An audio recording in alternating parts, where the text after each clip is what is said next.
Crime, Wine, and Chaos contains adult language and graphic content. Listener discretion is advised. Curiouser and curiouser, Chaos Kids. I'm Amber. And I'm Naomi. And this is Crime, Wine, and Chaos. Show is.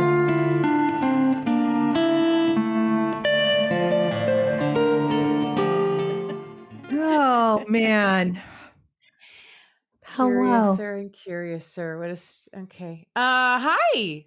Don't... Hi. You know what? This is why April is volunteering to be my intro writer. Because you go, okay. No, that was not... No, that was literally... I mean, moments before I jumped on here was having a conversation with someone about...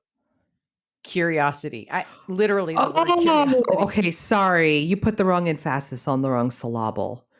No, you just took it wrong. Okay, yeah, or that. Okay. Tomato. How are you, sister? Sorry, my bad. Wow. It's fine. I'm fine. Everything's great. Every little thing is going to be all right. I mean, yes, of course. Yes, ultimately, yes, that's true. Yeah, it's true.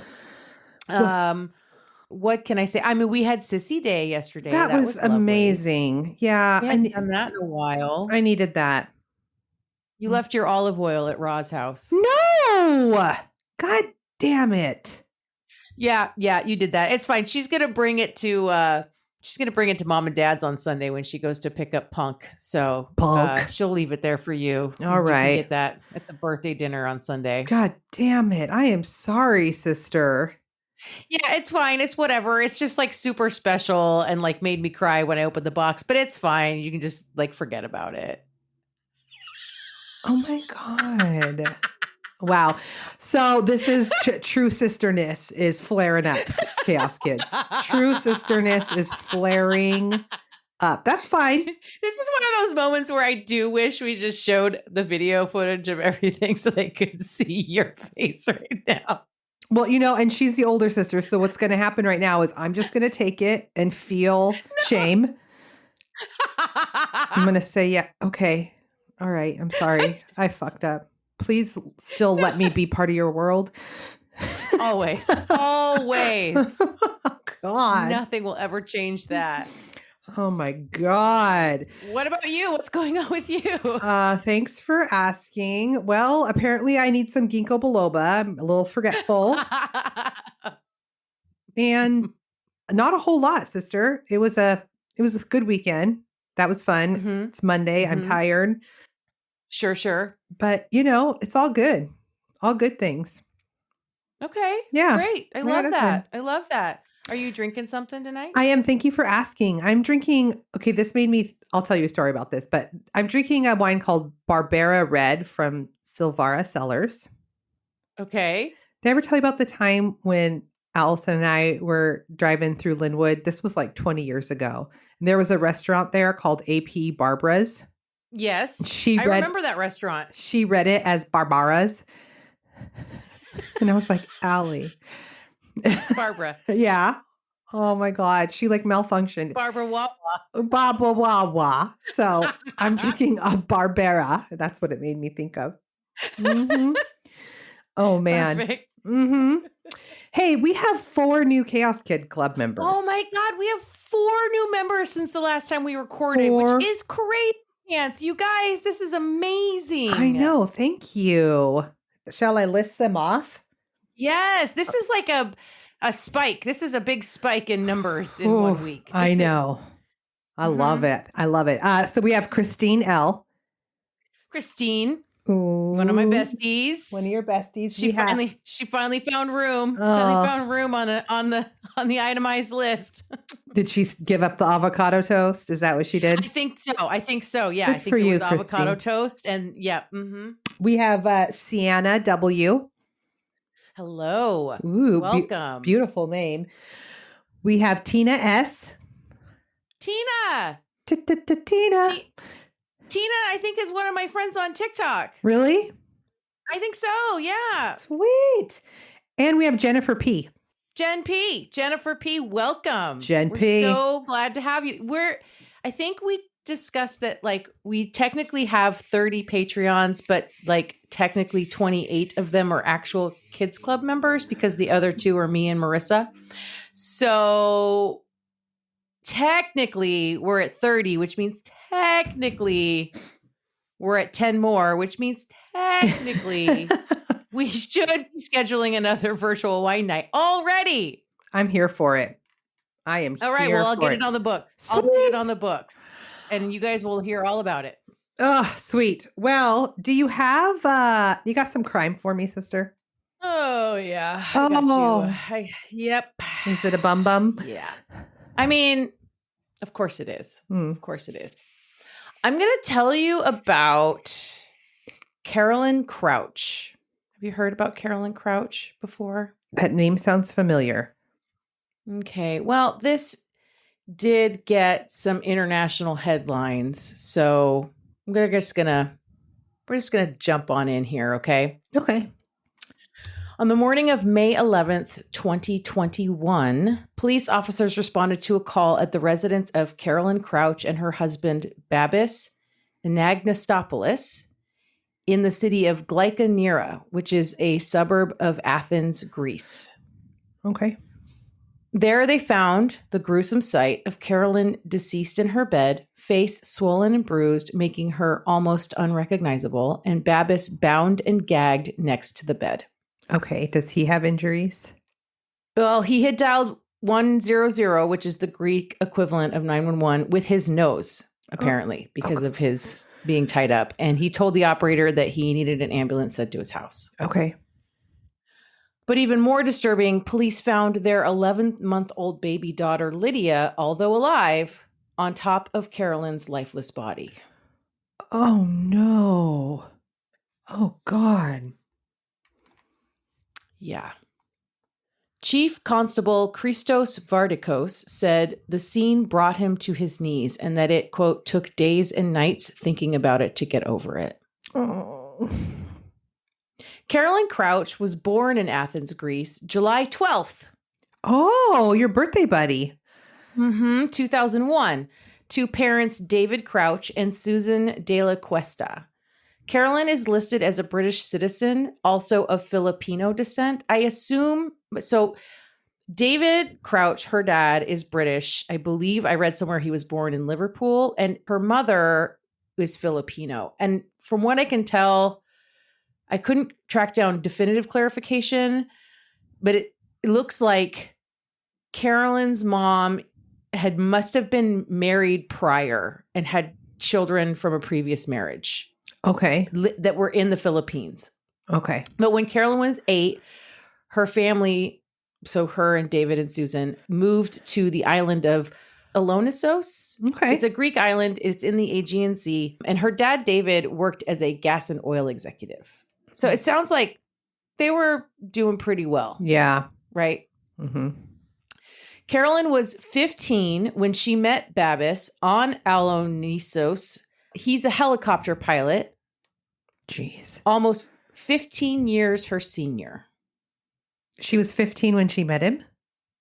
Is that what you said? She's 15 and he's 30? Or 29 or almost 30. Oh, okay. They married 3 days after Carolyn's 18th birthday. Oh, no. Lydia was born within their first year of marriage. Ooh. I think like the following June. So as the scene was processed and Babis was treated and then questioned by police, an unbelievable tale of random violence unfolded in his telling. Babis told police in his initial statement that around 4:30 a.m., 3 hooded armed robbers, an Albanian gang, entered their residence through the basement window, killed the family dog by hanging it by its leash from the stair rail. No. Then went up to the loft where Carolyn and Babis's bedroom was located and demanded their money at gunpoint. Sure, Babs. Okay. I can't. No, keep going. Sure. Babbis told the robbers that he had 10,000 euros and told them where they could find it. Carolyn, who knew martial arts, fought back when the robbers pointed a gun at Lydia. The leader of the robbers managed to immobilize Carolyn and then kill her by suffocating her. Before the robbers left, they tied and gagged Babbis, who fainted very soon after. He just out of fear, he just fainted. I guess. Did he play dead? It was very scary. Okay, I thought you said that Carolyn's face was swollen, like she had been beaten, or Not beaten. oh, okay. The suffocation causes swelling. Yes. Okay. Yeah. Police officers during the first investigation they made inside the residence found that the intruders had removed the memory card from the surveillance camera located on the ground floor of the residence. They just knew how to find that. Apparently. Okay. In a public statement the day after the murder of his wife, Babbis was confident that the police would find the killers, saying, quote, "I hope this never happens to anyone ever again. The police know their job and they will catch the people who did this. I hope that no one else ever experiences what I went through and what my family and my wife's family have gone through." Okay. A few days after Carolyn's murder, Babbis posted a picture of the two of them on their wedding day on Instagram with the caption, quote, "Together forever. Have a nice trip, my love." Have a nice trip. Mm-hmm. And then he said he was, quote, "sad that our daughter will grow up without remembering her beautiful mother, who was the joy of my life.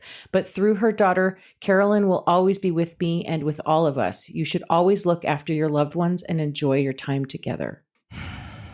Okay. I don't know. I'm going to feel really terrible if this really did happen. And I'm like, okay, Babylon, shut up. Like Ravi, was that his name? Ravi? Ravi, yeah. He kind of sucked. R.I.P. I mean, he did kind of suck. Mhm. Spreading his seed. Spreading his 'Cause he seed. was- God. He was so amazing. Gross. No one wants your seed.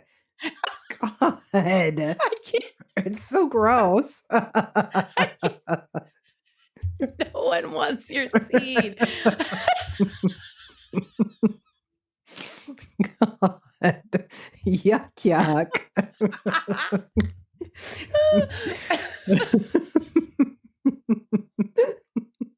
Oh my God. But as police dug into the investigation, things weren't adding up.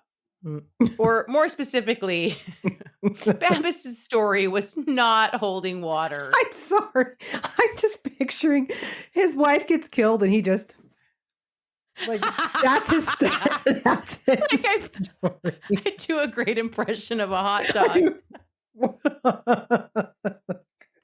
That's the story. God, you don't say. It's not adding up.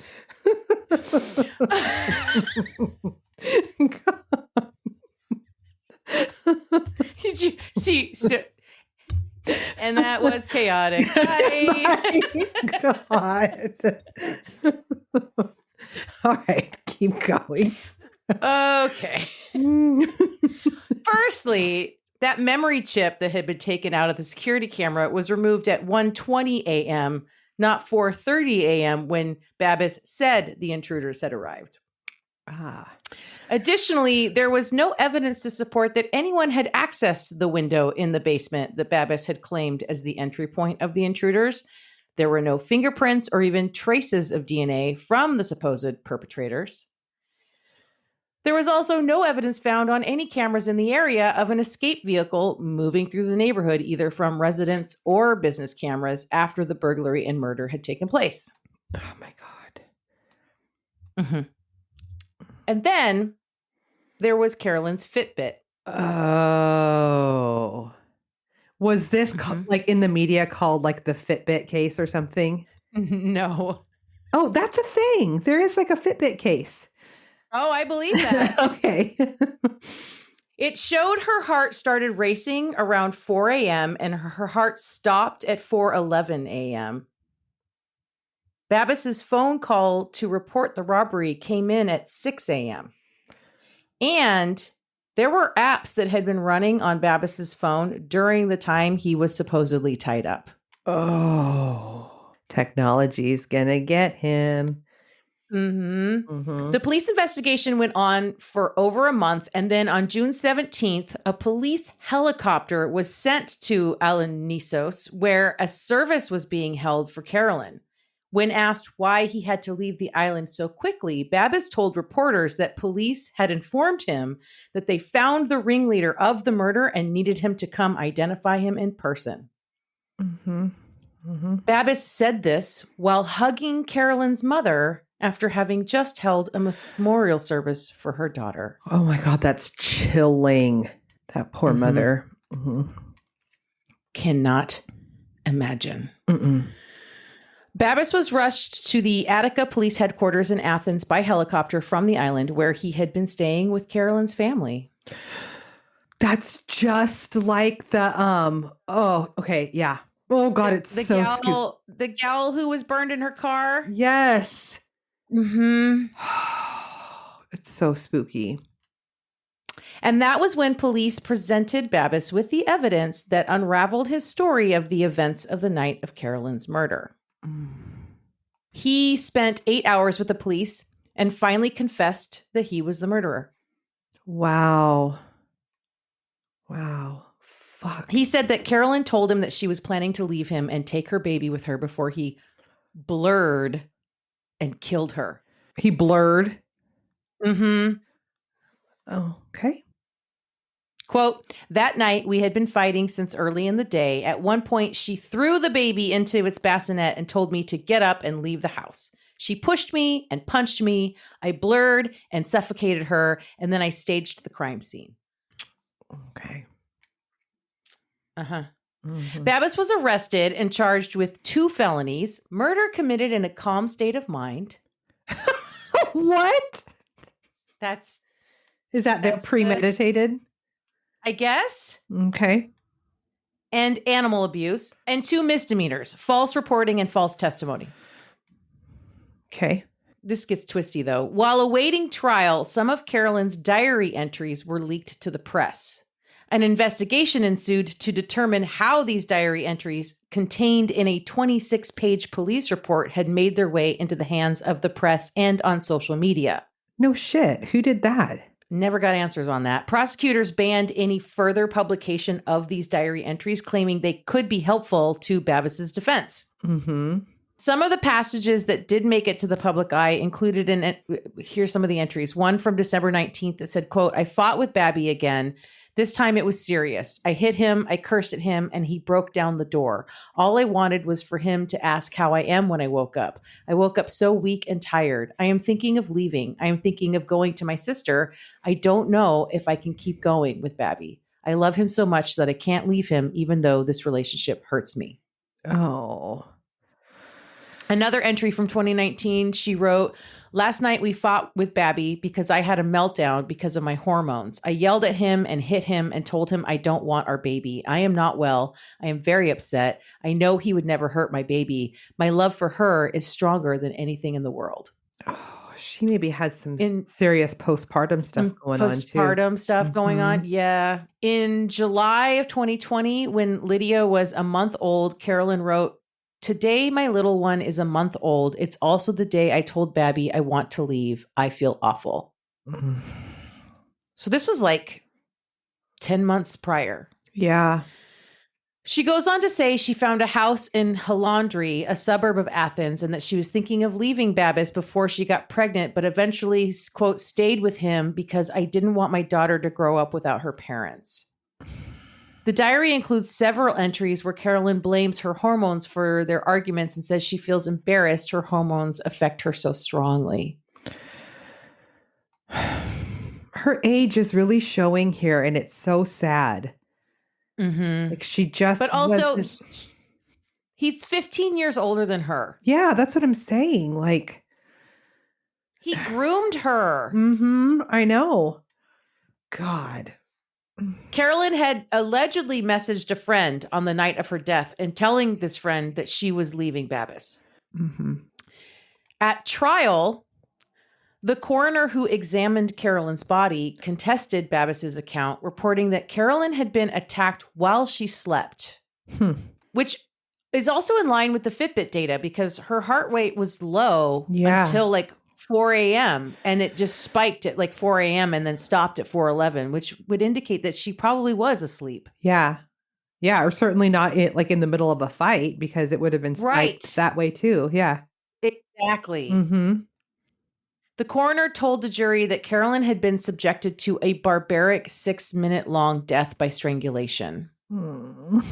She said Carolyn suffered a, quote, long and agonizing attempt to breathe as Babbis suffocated her. Oh, God. And she told the court Carolyn had severe bruising on her face. So maybe there was more than just from the strangulation? Yeah, maybe. And then the coroner said, quote, her husband, by contrast, who had insisted they were the targets of a robbery, had such light bruises he could go to work the next day. Yeah, and who do you think any home invaders are going to want to incapacitate the larger man, likely, right? Right. He's not even good at this. I hate this guy. No. Also, how many times, Amber? I know. How many times? 3 dudes from another fucking race showed up in the middle of the night and attacked us. Yeah. Or forced me to do it, or like how, I mean, it's just like, it's always the same bullshit story. It's total bullshit. Yeah. I know. In fact, Carolyn was the name of the woman that worked at Morgan Stanley. Her name was Carolyn. Yeah. Oh. And this was the same story her husband came up with. Yep.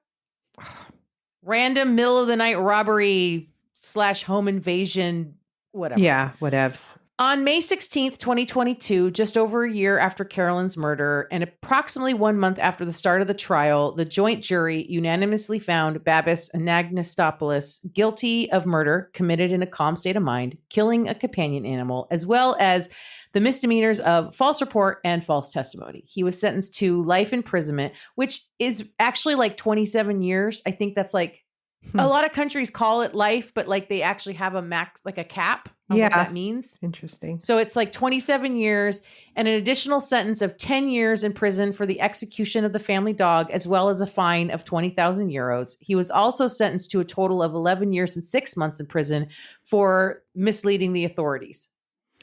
He got 11 years for those misdemeanors? Yeah. That's wild. Okay. Right? I didn't read anything that talked about like whether or not these were consecutive or concurrent sentences too, though. You know what I mean? Yeah.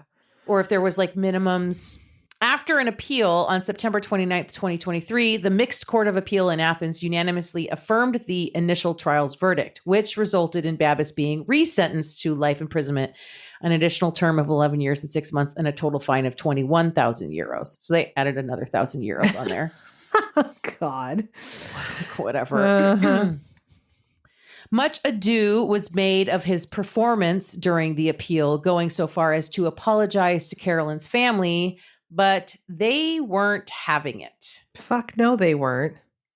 Her dad told the press, quote, "It is absolutely despicable that my daughter's killer is trying to get his prison sentence reduced because of his, quote, good behavior. The crime committed by the murderer, that of femicide, is a heinous crime that should deserve particularly severe punishment. In my opinion, men who kill their wives for whatever reason are the lowest of the low, ranking alongside pedophiles. I think it will be a sad day for women when the murderer of a defenseless woman who slept with her child will serve less than his full prison sentence. This man is beyond contempt." Oh, good for this dad. Good for you, Dad. It was also reported in April of 2023, prior to the appeal verdict, that Babbis was receiving literal bags of letters, fan mail. Oh my God. From women who said they are in love with him, believe he is innocent, that Carolyn's murder wasn't premeditated, and it all happened in the heat of the moment. Oh my God. He's there, Scott Peterson. Yeah. Okay. Yep. Oh man. And there was also a bitter court battle between Carolyn's family and Babbis's family for custody of baby Lydia in between the initial trial and the appeal. Oh. And then, just under 2 weeks before the final court date to determine custody, David Crouch told the press that he had received a letter from Babbis from prison detailing how he, Babbis, had gotten caught up in drug smuggling. And when he told Carolyn, she said she would leave him and that the drug lords or whatever had told Babbis he needed to get rid of Carolyn. David claims that Babbis told him in this letter that he thought he was saving at least one of Lydia's parents so she wouldn't grow up without both of them because the drug lords would kill them both. What? Dude, just give it a rest. Babbis's attorney said that David was making the whole thing up and that no such letter existed. Okay. And that it was just like part of a ploy to influence the decision of the custody courts. God, I can't figure out how Babs turned out so fucked. I mean, That I apple don't didn't know. fall far. Well, no, this isn't his. This is Carolyn's dad. Oh, I'm sorry. God, sorry. Carolyn's dad claiming that Babbis sent this letter to him. Oh, okay. I take it all. Well, Babbis probably did. I don't know. Because like David Crouch is like obviously righteously angry and really, really hates like Babbis and his whole family. I don't know. I don't know. That's Or odd. maybe Babbis was trying to like curry favor with David by being like, oh no, I had a really good reason. I didn't just kill her because I'm a piece of shit. Yeah, let me explain. You'll totally Yeah. get that once I tell you this part. Right? God. I don't know. I'm like on the fence on what I think about that. Okay. Regardless, Carolyn's family won the custody battle, and Lydia was taken to the Philippines by Susan, Carolyn's mother, to be raised there by Carolyn's cherished half-sister, Lydia's auntie. Mhm. Under a court order, Babbis's parents are allowed to speak to Lydia for only 1 hour a week via Skype or other electronic means. Whoa. They don't even get to be in David- person with her ever? Ooh. David, Carolyn's dad, told a local TV station, quote, I am determined that the monster who killed her mother, as well as those two ridiculous people who are his parents, will never see my granddaughter again. Those two ridiculous people who are his parents. Oh, God. Okay. Mhm. And that is the story of the tragic murder of Carolyn Crouch. Wow.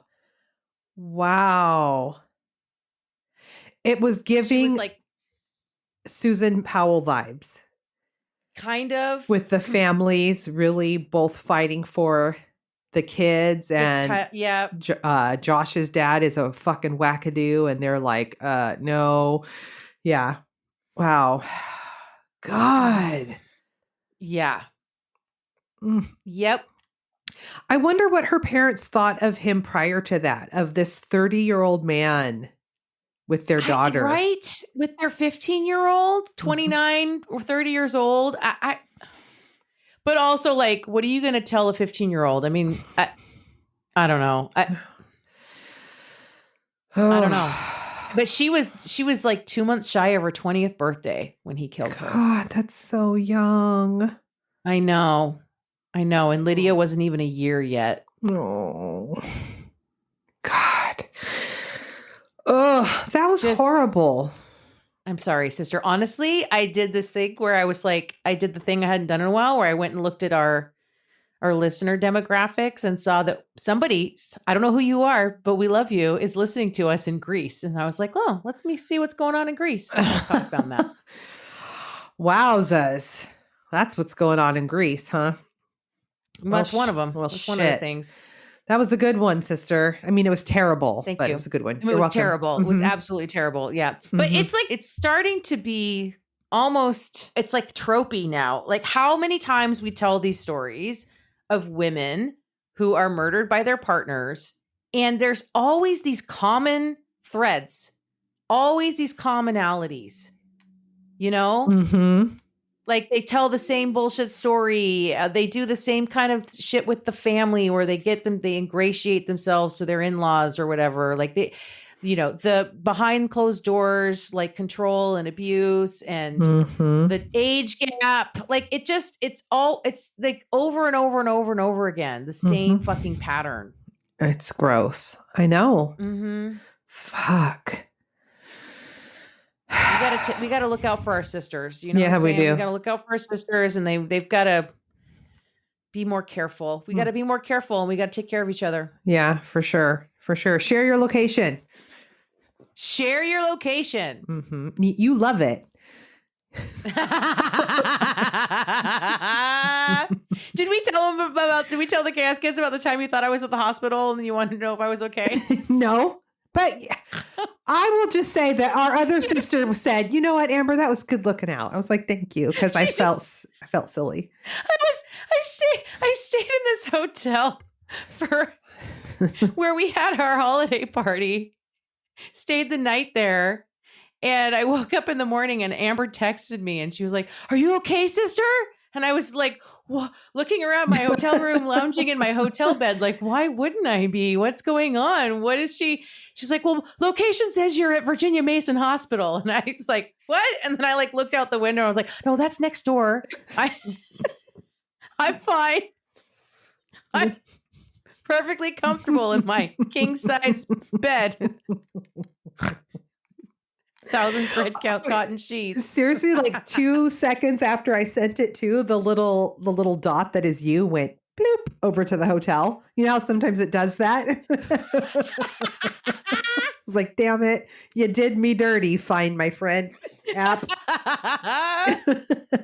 Sister, do you have some chaos for me? I've got some chaos for you. We're going to talk about the Ford Pinto. Okay? Yes. Okay. Tell me about the exploding car. Yes. All right. Yes. Well, first we have to go into... You remember that Casey drove a Pinto. What a for time to while. be alive. I know. I do know. With a giant subwoofer in the back. So like the hatch opened up and you couldn't put anything back there because there was like a 20-inch subwoofer or whatever it was. It was huge. Took up like the whole back end of it. And then for a while we'd drive around and there was like no window back there because somebody had literally smashed in the back window and stolen his subwoofer.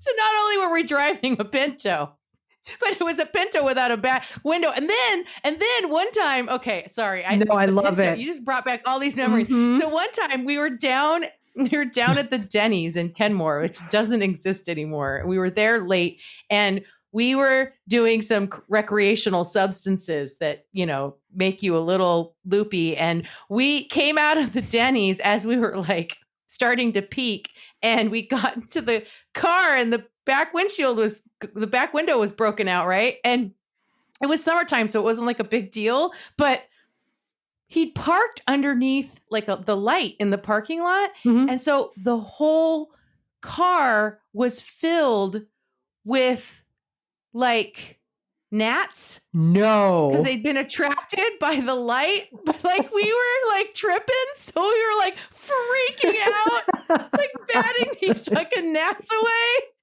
And then he literally like peeled out and we rolled down all the windows and we're like trying to clear them out with freaking out driving down Bothell Way like fucking crazy people. Sorry, It doesn't Pinto. get any classier than rolling through Kenmore in a Pinto filled with gnats Right? out of the Denny's. Oh my God, sister. Classy. That's amazing. I'm so glad you have that. I'm so glad I finally had a reason to share it. Oh man, you could have shared that anytime. No, but now was the perfect time. Yep, you're right. Oh, all right. Yeah, so the Pinto. Pintos. Tell me about it. All right. So we're going to Detroit in the 1960s, okay? Lee Iacocca was the executive at Ford Motor Company. He was responsible for designing the Mustang. He was super well respected in the auto industry. And Lee, at this time, felt like other countries were really surpassing Americans in the car industry when it came to very compact, affordable cars. Uh-huh. Yeah, I mean, Honda was starting to be a thing. Yeah, the Vita Bug was rolling out. The Toyota Corolla was rolling out. And Ford didn't have anything that was small and inexpensive. No, they were all giant boats, like land yachts. Yep. We had. Yep. Yeah. So he replaced Bunky Knudsen as the Ford president. What? That was his name. Okay. So his first order of business as the new president was to make a compact car. He wanted it on the market in 24 months, and it usually takes, or it's supposed to take twice that long to like the engineering and the design and the safety testing and all that, right? I mean, what little safety testing they had in the 60s. Oh, He wanted it to weigh no more than 2,000 pounds, and it couldn't cost the customer more than $2,000. Oh. And so here comes the Ford Pinto.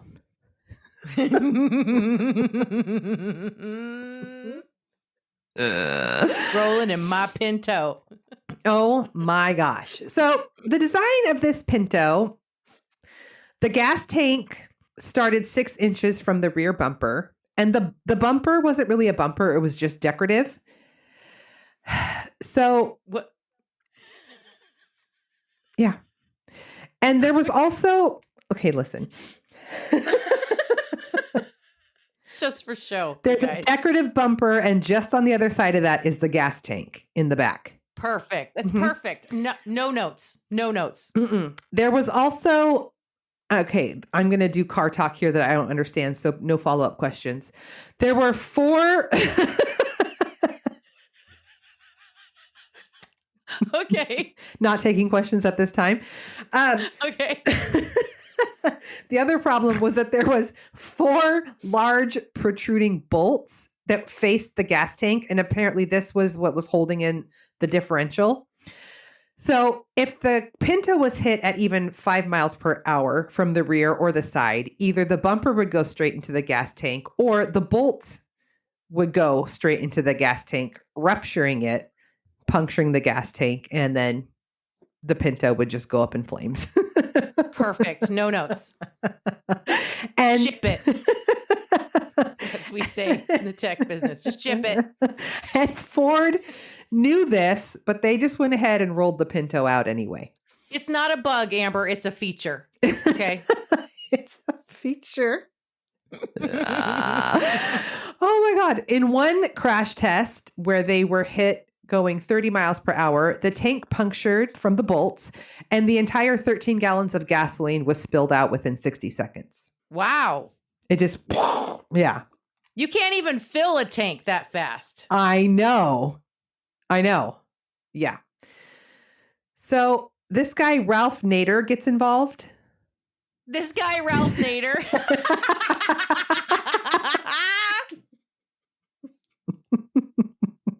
Maybe you've heard of him. Political activist, environmentalist. Politician.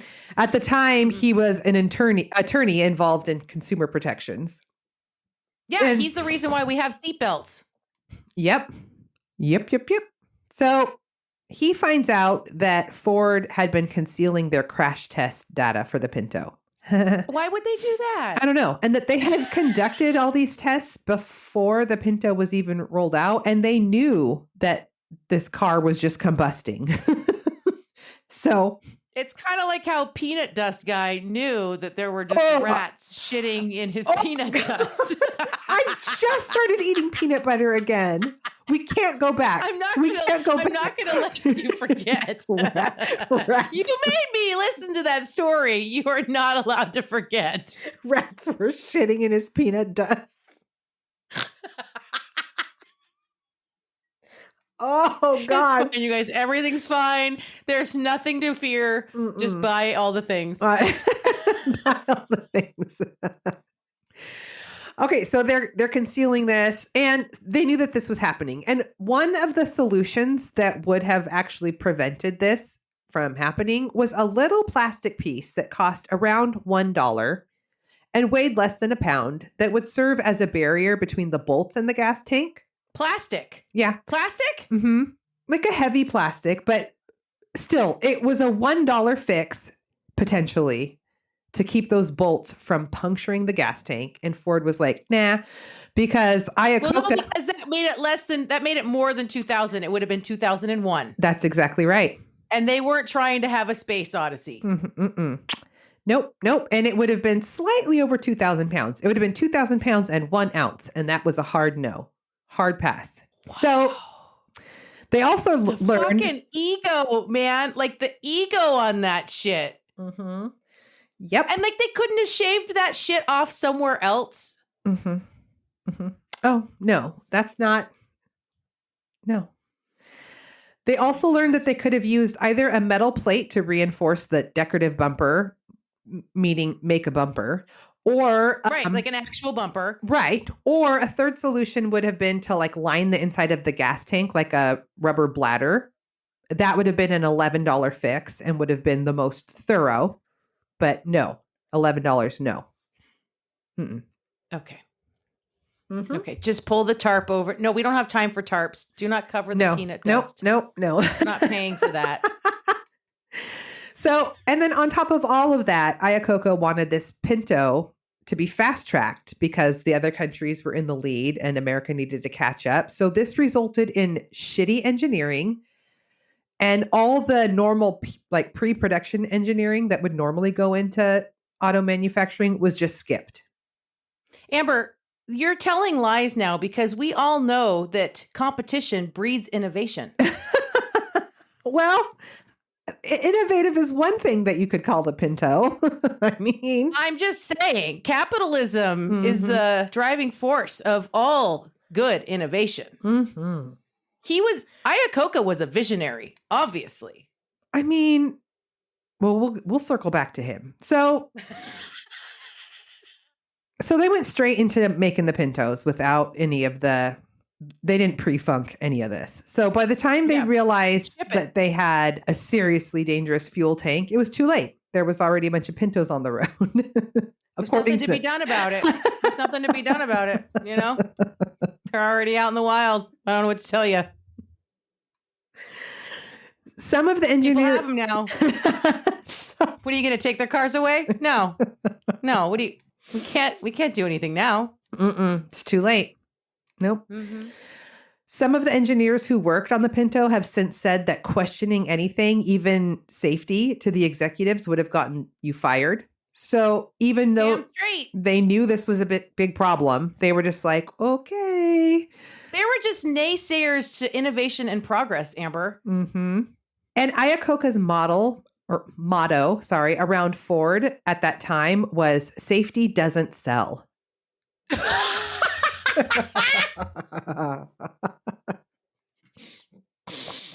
my God. Oh my God. I know. Well, Amber, safety is not sexy. Safe and tea. That's right. Safety. You know what's so ironic about that is that like literally for how many decades now have you watched a car commercial and literally they're showing you and like touting all their safety features. Yeah. Safety is trending now. It has been for a while. Yeah. I wonder where that came from. Our boy up there, the attorney. Okay. So Thanks, Nader. Thanks, Nader. One engineer was quoted as saying, if we made a safer gas tank, you would only be able to get one set of golf clubs in the trunk. How many sets of golf clubs does a person need? Well, it's funny that you bring up the subwoofer and the busted out window because that was the big selling point for Pinto was like, we're not going to compromise this nice trunk space. And by putting these, barriers around the gas tank or whatever, it's going to cut into that trunk space. And we need to be able to do 2 sets of golf clubs in the trunk, me and my buddy. Oh, what a weird measurement. What a weird measurement for trunk size. Also, roll into the golf course with our cigars, and then our car just fucking goes up in flames. Yeah. Yeah, we're in a Pinto. I mean, come on. Clearly, these are like country club men that are making these fucking cars. They aren't actual like everyday fucking people. Okay. So it's the 60s and the auto industry was still pretty much unregulated. But as more and more deaths start happening, our guy, Ralph Nader here, starts looking into it. Okay. He writes a book called Unsafe at Any Speed. And the book is an immediate bestseller. And it has such an impact that the following year, Congress passes the Highway Safety Act of 1966, which requires the auto industry to be regulated. Uh-oh. Mm-hmm. But the audio... Safety's not sexy. The auto industry, they took this just as like a starting point for negotiations.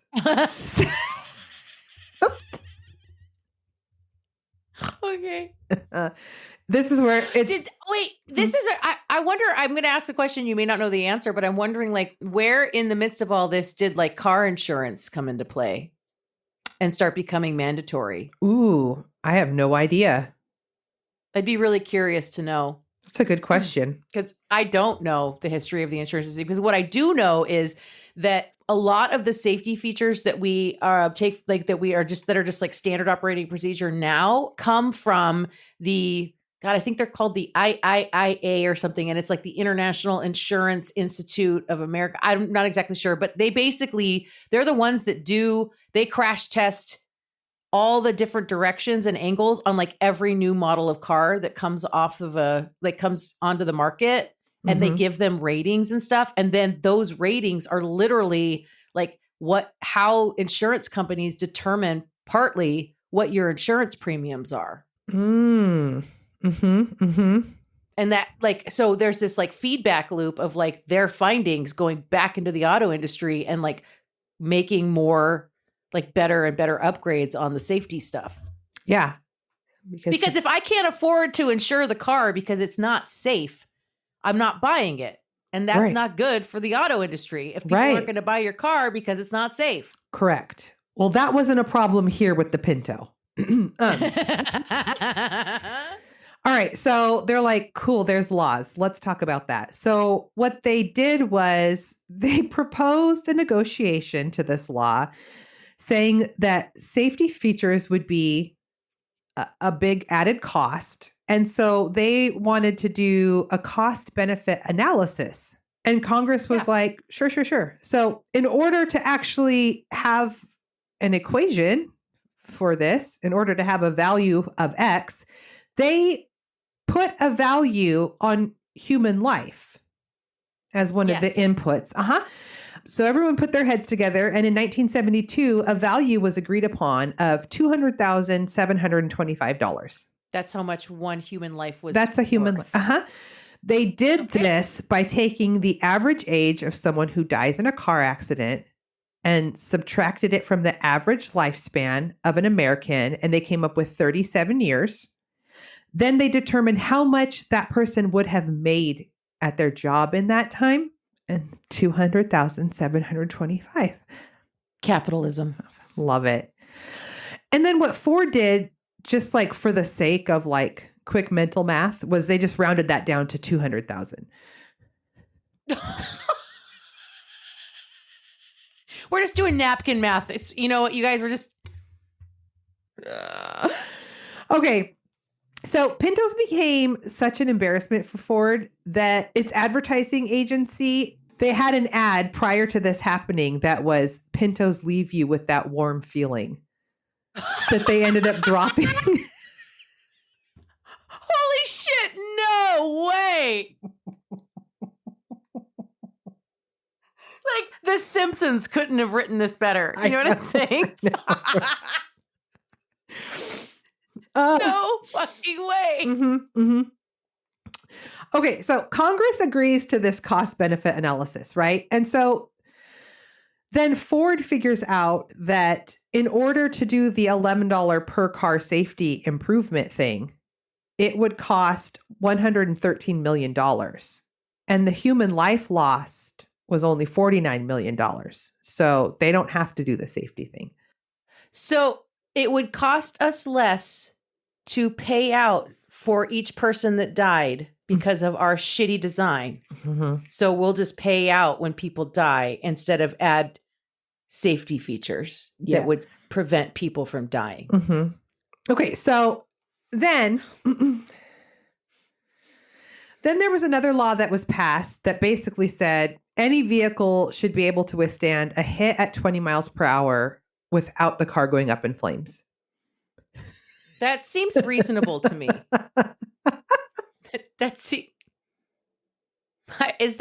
Are we asking we're asking too much? Ford says, nope, you're asking way too much. That is. Ford was like, well, shit, that's not happening here. So what they did was they just went ahead and litigated for 9 years.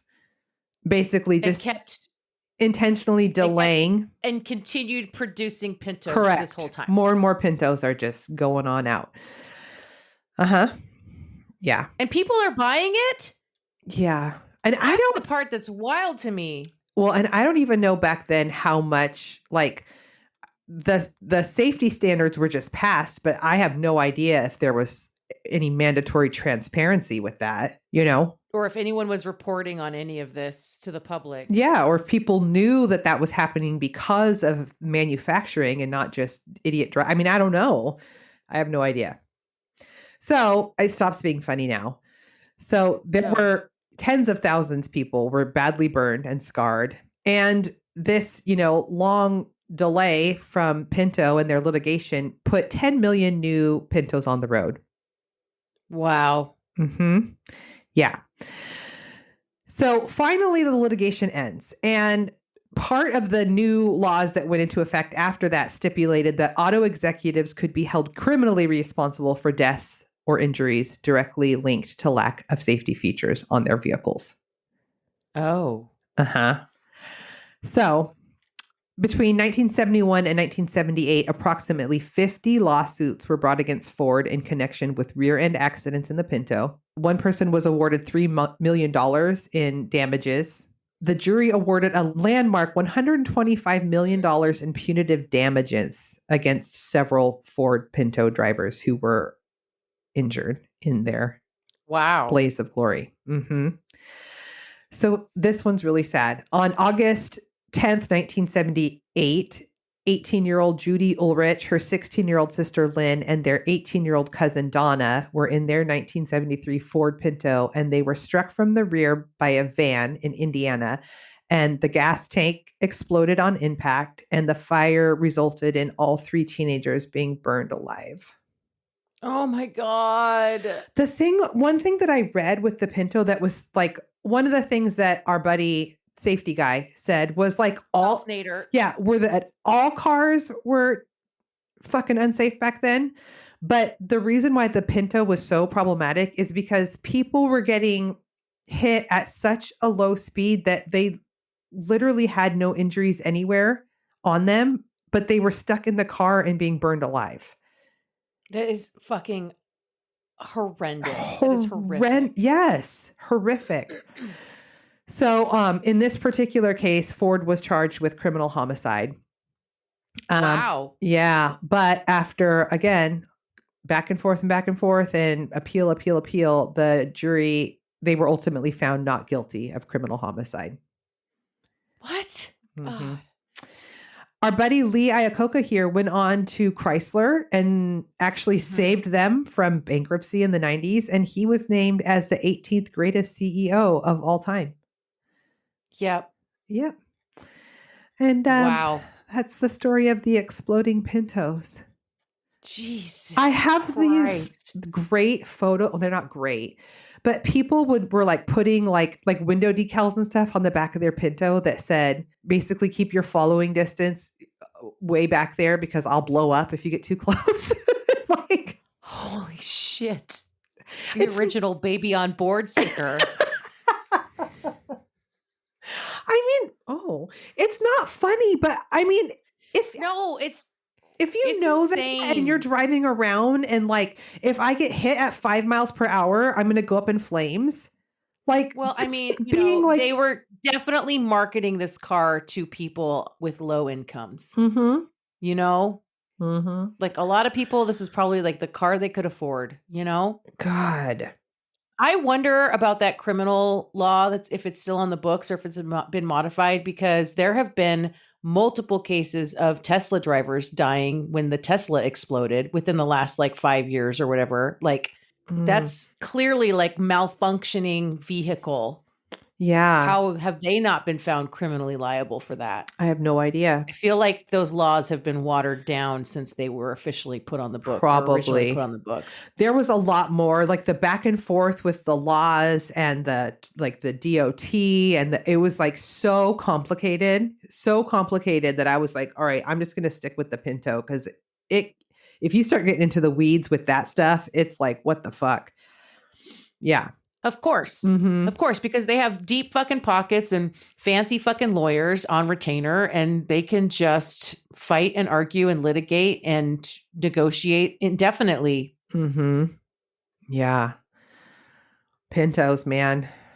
Wild. Sister. Yeah. Like, wow. Mm-hmm. That's crazy. I know. A plastic piece. Like, you A know what dollar. was A dollar. You know what was one thing that I read too, and it totally made me think of you, was another suggestion that obviously they weren't going to do because it cost too much, was to swap it out with the design of the Capri because they were very safe. The crappy? The crappy. And they were like, no. Because that will exceed our 2,000 pounds, 2,000. No. But it was like a very similar kind of car. Very similar. Only done correctly. But Ford was like, nah, we're putting the gas tank on the bumper and at your own risk. Goodbye. Jesus fucking Christ. The crappy. Yeah. Mm-hmm. Oh, wow. Yeah. Sister, thank you for that. You're I mean, welcome. that was like legit, like information I am glad I know. I've always I've known about exploding Pintos, but it was always like this joke, like, Oh, yeah. wow. Fucked. Well, sister, I love you. I love you. This was amazing, per usual. Guys, don't get left behind. Get in on the Chaos Kids Club at the patreon.com/crime, wine, and chaos. $5 a month. You get a bonus episode every month, and you get to do virtual wine night with us. And we've started dropping our episodes a day early to our club members. Yeah. So And if you get in do on it that. now, you might get in time for the next virtual wine night if you get in now. Mm-hmm, You don't want to miss it. It was a good chat last time. We had a good time. Mhm. The Chaos Kids are pretty fucking cool. Make new friends. Yeah, and send us love letters or hate mail. I'll read the hate mail. Amber will read the love letters, but they all go to crimewineandchaos@gmail.com. You can follow us on Facebook. You can follow us on X. You can follow us on TikTok, on Instagram. We're in all the places. You can follow me on X at Misnomers, and I'm also on the TikTok too. So, come find us. Yeah, do it. Come find us and connect. Oh, and thank you to Allie19 for the very nice review on the Apple Podcast app. Oh, that was so sweet. That was so nice. You. Thank you. It made our weekend. We love all of those written reviews on the Apple Podcast. They totally make our day. So thank you for that. Sure Sister, did. This was like really chaotic today. Chaotic. Yeah. Goodbye. Oh my God. Bye. Bye.